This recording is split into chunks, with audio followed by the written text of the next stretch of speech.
લક્ષ્ય ન્યૂઝ, એક નજર, એક લક્ષ્ય. સુરેન્દ્રનગરમાં પોલીસની ઊંઘ હરામ કરનાર બકરાથી ફેમસ થયેલ યુવાનને પોલીસે ઝડપી પાડ્યો. ખાસ પ્રકારના મોબાઈલનો ઉપયોગ કરીને બોમ્બે તેમજ કલકત્તાથી વિડીયો વાયરલ કરી તૂડ કરી રહ્યાનો પર્દાફાશ. સુરેન્દ્રનગરમાં સ્થાનિક પોલીસમાં રહી ચૂકેલ એક પોલીસ અધિકારી માહિતી આપતા હોવાનો થયો ભાંડાફોડ. સુરેન્દ્રનગરમાં પત્રકાર પણ આ યુવકને મદદ કરી રહ્યાની સંભાવનાને ધ્યાને રાખી પોલીસે હાથ ધરી તપાસ. વિડીયો બનાવવા માટે અને વિડીયો ડિલીટ કરવા માટે પૈસા પડાવી રહ્યાની મોડસ ઓપરેન્ડિટી ખુલી છે. જુદી જુદી 2 ઇન્સ્ટા આઈડીનો ઉપયોગ કરી વિડીયો બનાવ્યા બાદ ડિલીટ કરવા માટે લાખો રૂપિયા ખંખેરતો હોવાનો પર્દાફાશ થયો છે. પોલીસે યોગેન્દ્ર ઉર્ફે બકરો અતુલભાઈ સોલંકીને ઝડપી રિમાન્ડ માટે કોર્ટમાં રજૂ કર્યો છે. રિમાન્ડ બાદ આ ઘટનામાં હજુ પણ કેટલાક નામો બહાર આવવાની સંભાવનાનું વ્યક્ત થઈ છે. પોલીસે બકરાના મોબાઈલ જપ્ત કરી સર્વેલન્સ ટીમે ખાસ તપાસ શરૂ કરી છે. બ્રિજેશ ત્રિવેદી, સુરેન્દ્રનગર. સુરેન્દ્રનગર જિલ્લા ડીઆઈજીપી શ્રી ડોક્ટર ગિરીશ પંડ્યા સાહેબ નાઓએ જિલ્લામાં આવેલ અસામાજિક તત્વોને પકડી પાડવા માટે તેમજ ગુનાહિત પ્રવૃત્તિ અટકાવવા માટે સુરેન્દ્રનગર જિલ્લા પોલીસને ખાસ સૂચના અને માર્ગદર્શન આપેલ. આ અનુસંધાને 15 દિવસ અગાઉ આશરે પેરોલ ફોલો સ્ક્વોડમાં કામ કરતા હેડ કોન્સ્ટેબલ શ્રી વિજયસિંહ પરમાર ના વિરુદ્ધ ખોટા આક્ષેપોવાળા વિડીયો જે વ્યક્તિએ ગુજરાત_સુધારો_ અને ગુજરાત 555 સુધારો નામના 2 ઇન્સ્ટાગ્રામ આઈડી ઉપર વિડીયો અપલોડ કરેલા હતા. આ ખોટા આક્ષેપો વાળા વિડીયો હતા. આ અનુસંધાને સુરેન્દ્રનગર સિટી એ ડિવિઝન પોલીસ સ્ટેશનમાં ગુનો દાખલ કરવામાં આવેલો હતો. આ ગુનો બીએનએસ કલમ 248A 336(4), 308(2) અને 340(2) મુજબ નોંધવામાં આવેલો હતો. આ કારણોસર અલગ અલગ ટીમ બનાવવામાં આવેલી હતી.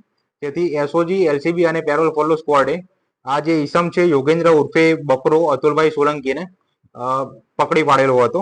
અને આ જે ઈસમ છે એની એમો એવી છે કે એ કોઈ વ્યક્તિ આ ઈસમને પૈસા આપે તો એ ત્રીજા વ્યક્તિ વિરુદ્ધ બદનક્ષીકારક આક્ષેપોવાળા ગુનાહિત ધમકીવાળા વિડીયો પોતાના જે ઉપર જે મેં જણાવ્યા ગુજરાત_સુધારો અને ગુજરાત 555 સુધારો નામના ઇન્સ્ટાગ્રામ આઈડી ઉપર વિડીયો અપલોડ કરતો હતો. અને એ જે ત્રીજા વ્યક્તિ છે જેના વિરુદ્ધ આ વિડીયો અપલોડ કરવામાં આવેલો છે તેની પાસેથી પૈસાની માંગણી કરતો હતો. અને આ કારણે આ વ્યક્તિ જ્યારે પકડવામાં આવેલો છે પેરોલ ફોલો સ્ક્વોડ અને એલસીબી એસઓજી ટીમ દ્વારા, ત્યારે તેના મોબાઈલની સ્ક્રુટિની કરવામાં આવી રહી છે. આ મોબાઈલ કુલ 2 મોબાઈલ કબજે કરવામાં આવેલા છે અને એમાં લગભગ 500 જેટલા વિડીયો તેના અલગ અલગ હેન્ડલ ઉપરથી તથા તેના મોબાઈલમાં પણ મળેલા છે. આ 500 વિડીયોમાંથી 100 જેટલા વિડીયોની સ્ક્રુટિની હાલ કરવામાં આવેલી છે. 400 જેટલા વિડીયોની સ્ક્રુટિની હજુ બાકી છે. અને જે 400 વિડીયોની સ્ક્રુટિની થશે એના પછી સરકાર તરફે પણ આ બાબતે સુરેન્દ્રનગર જિલ્લા પોલીસ દ્વારા અલગથી ગુનો દાખલ કરવામાં આવશે. અને આ જે પણ પ્રકારે જે એમઓ બહાર આવી રહી છે એ અંતર્ગત સુરેન્દ્રનગર જિલ્લા પોલીસ વતી સુરેન્દ્રનગરની જાહેર જનતાને અપીલ કરવામાં આવે છે કે જો કોઈ આવા કોઈ લોકો કે જેના આ જે ઈસમ છે યોગેન્દ્ર ઉર્ફે બકરો એને જો વિડીયો બનાવી તેઓની પાસેથી પૈસાની માંગણી કરેલ હોય અથવા તો પૈસા આપેલ હોય તો તેઓએ પોલીસનો સંપર્ક કરવો અને એસઓજી ટીમનો સંપર્ક કરવો. પોલીસ કર્મચારી સમગ્ર હેન્ડલ ચલાવતા શું કહેશો? પ્રસ્તુત કેસમાં વાત કરીએ તો જે હેડ કોન્સ્ટેબલ વિજયસિંહ પરમારનો જે ફરિયાદ નોંધવામાં આવેલી છે એ અંતર્ગત એએસઆઈ શ્રી એનડી ચુડાસમા નું નામ સામે આવેલું છે. આ સિવાય જે પણ વિડીયોની સ્ક્રુટિની ચાલુ છે એ વિશે જે પણ માહિતી મળશે એ વિશે અવગત કરવામાં આવશે. અન્ય પોલીસ કર્મચારીઓના પણ આ રીતે તોડ કરવામાં આવ્યા છે. કેટલા કર્મચારીઓ તોડ કરવામાં આવ્યા છે? હજુ આ વિશે તજવીજ ચાલુ છે. સાહેબ, કેટલા રૂપિયા છે વિડીયોમાં લેવામાં આવતા?